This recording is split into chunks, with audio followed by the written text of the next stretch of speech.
Hello students, welcome to our channel student का school. आज हम डिस्कस करेंगे फिजिक्स का एक चैप्टर क्लास 10 लाइट। काफ़ी इम्पॉर्टेंट चैप्टर है ये हमारे लिए। इसे हमें क्लास 10 में भी पढ़ना है और फिर हायर क्लासेस क्लास 12 में भी पढ़ना होता है लाइट चैप्टर को। तो समझते हैं लाइट होता क्या है। अभी तक हम लोगों ने पढ़ा है जूनियर क्लासेस में कि लाइट जो है वो फॉर्म ऑफ एनर्जी है। Light is a form of energy which produce sensation to our eye to see anything around us. मतलब ये हमारे आई में सेंसेशन प्रोड्यूस करता है जिसके कारण हम किसी भी ऑब्जेक्ट को देख पाते हैं। तो इसको ऐसे डिफाइन, ये डेफिनेशन सही है। अगर हम इसको अच्छे से डिफाइन करना चाहें तो हम बोलेंगे कि लाइट जो है वो एक इलेक्ट्रोमैग्नेटिक वेव है। फॉर्म ऑफ एनर्जी तो है ही, इसके साथ साथ ये हमारा एक इलेक्ट्रोमैग्नेटिक वेव है। इलेक्ट्रोमैग्नेटिक वेव है। अब ये इलेक्ट्रोमैग्नेटिक वेव, तो इसका मतलब क्या है कि a wave which carry both electric field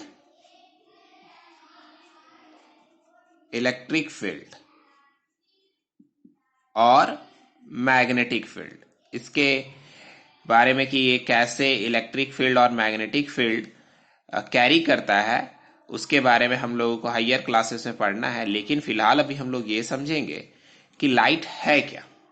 तो light is a form of energy as well as an electromagnetic wave. अब डेफिनेशन हमारा ये होगा कि लाइट इलेक्ट्रोमैग्नेटिक वेव भी है और फॉर्म ऑफ एनर्जी भी है जो हमारे आई में सेंसेशन प्रोड्यूस करता है। तो यह हमारे टॉपिक का फर्स्ट डेफिनेशन होता है लाइट है क्या। इसके बाद हम लोग डिस्कस करेंगे, नेक्स्ट है हमारा कैरेक्टरिस्टिक्स ऑफ लाइट। लाइट के क्या क्या कैरेक्टरिस्टिक्स हैं देखिए।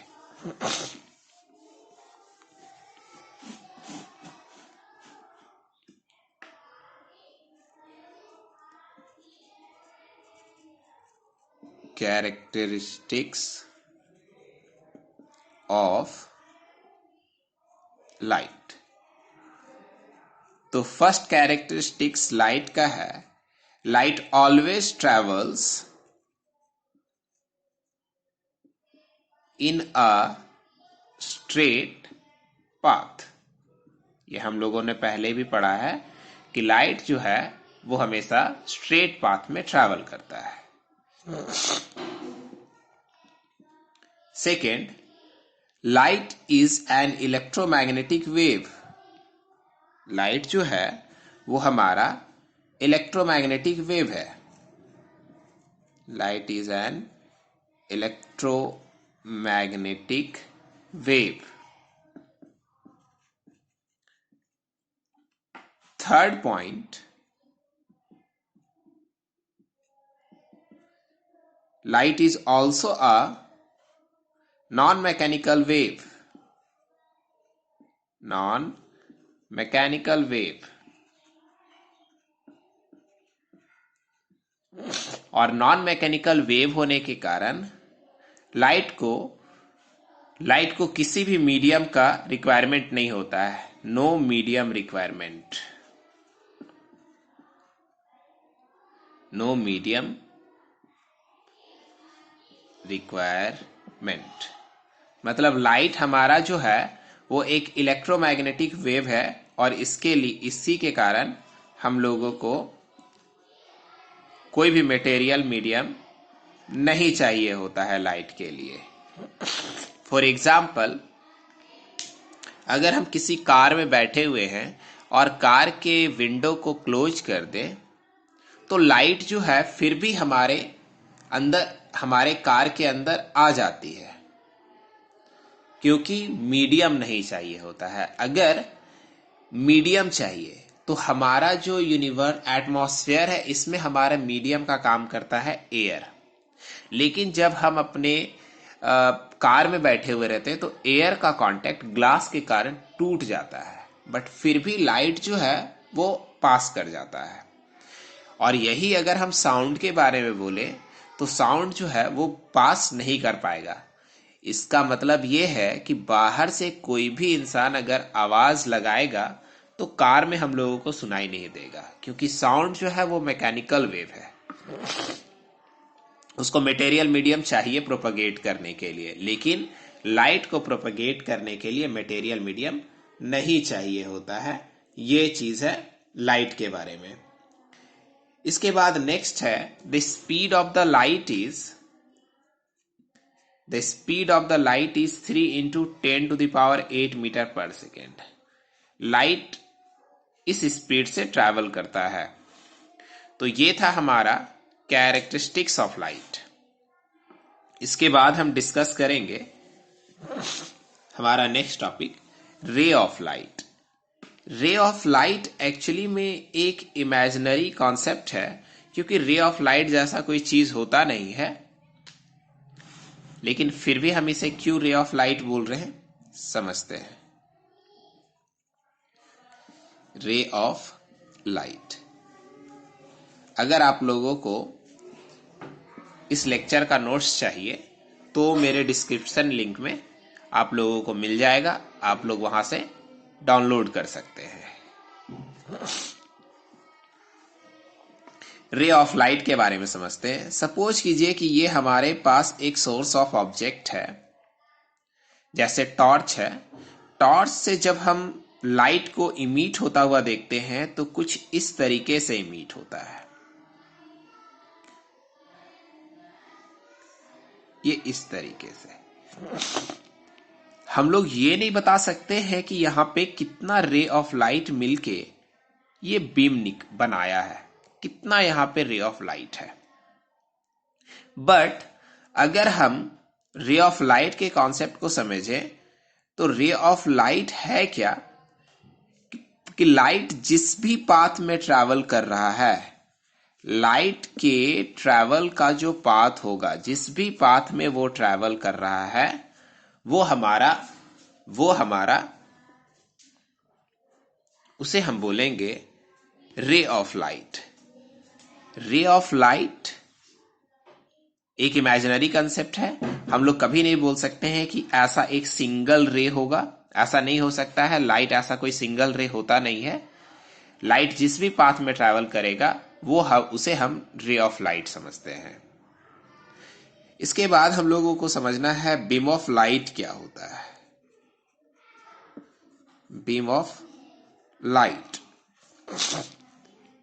तो अगर हम ये ऐसा कोई रे नहीं है, लेकिन अगर हम समझे कि यही हमारा एक लाइट का सिर्फ एक पाथ है, बहुत सारे पाथ में से सिर्फ एक पाथ है, उस एक पाथ को अगर हम रे समझे तो ऐसा बहुत सारा पाथ होगा, इस तरीके से बहुत सारा पाथ होगा। और ये सब जितना भी सारा पाथ है अगर हम एक साथ कंबाइन कर दें तो इसी को बोलते हैं बीम ऑफ लाइट। तो बीम ऑफ लाइट को हम लोग डिफाइन कर सकते हैं, a group of light of rays origin from a source of light. अगर किसी सोर्स ऑफ लाइट से बहुत सारा रे एक डायरेक्शन में या किसी भी डायरेक्शन में ट्रैवल कर रहा है तो वो हमारा बीम ऑफ लाइट है। और बीम ऑफ लाइट इस तरीके का होता है। इसके बाद हम समझते हैं types of beam of light. Beam of light, तो ये 3 टाइप्स के होते हैं। फर्स्ट है हमारा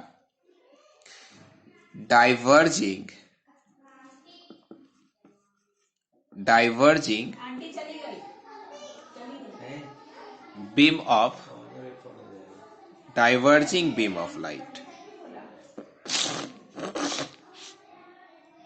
जैसे ये हमारा सोर्स ऑफ लाइट है और यहां से रे जो है वो डाइवर्ज करना स्टार्ट करेगा अलग अलग डायरेक्शन में, तो ये हमारा डाइवर्जिंग बीम ऑफ लाइट है। जैसे ये सोर्स ऑफ लाइट में हम सन का एग्जांपल लें तो सन का जो लाइट होता है वो डिफरेंट डिफरेंट डायरेक्शन में डाइवर्ज होता है, इसलिए हम लोग बोलेंगे कि सन से जो रे बीम ऑफ लाइट निकल रहा है वो हमारा डाइवर्जिंग बीम ऑफ लाइट है। सेकेंड होता है converging beam of light.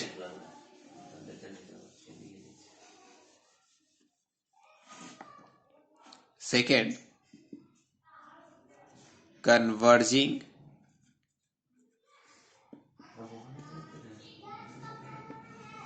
Beam of light. अगर किसी सोर्स ऑफ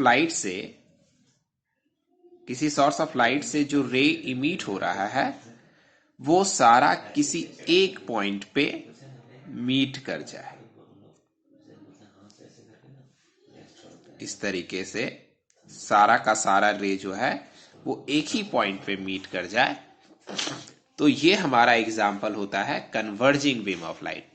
इसका मतलब it means light converges, light जो है वो एक पॉइंट पे कन्वर्ज कर रहा है। और थर्ड जो है वो है parallel beam of light. Parallel beam of light, इसमें लाइट रे का जो डायरेक्शन होगा वो सब पैरेलल होगा, इस तरीके से। जैसे अगर हम लेजर लाइट की बात करें तो लेजर लाइट से जो बीम इमिट हो रहा है वो सब एक ही डायरेक्शन में जा रहा होता है, इसलिए वो पैरेलल बीम ऑफ लाइट का एग्जाम्पल है। आज के वीडियो में हम यहीं तक डिस्कस करेंगे। इसके अगले वीडियो में हम डिस्कस करेंगे रिफ्लेक्शन ऑफ लाइट। अगर ये वीडियो आप लोगों को अच्छा लगे, लाइक शेयर एंड सब्सक्राइब जरूर करें। Thank you for watching this video.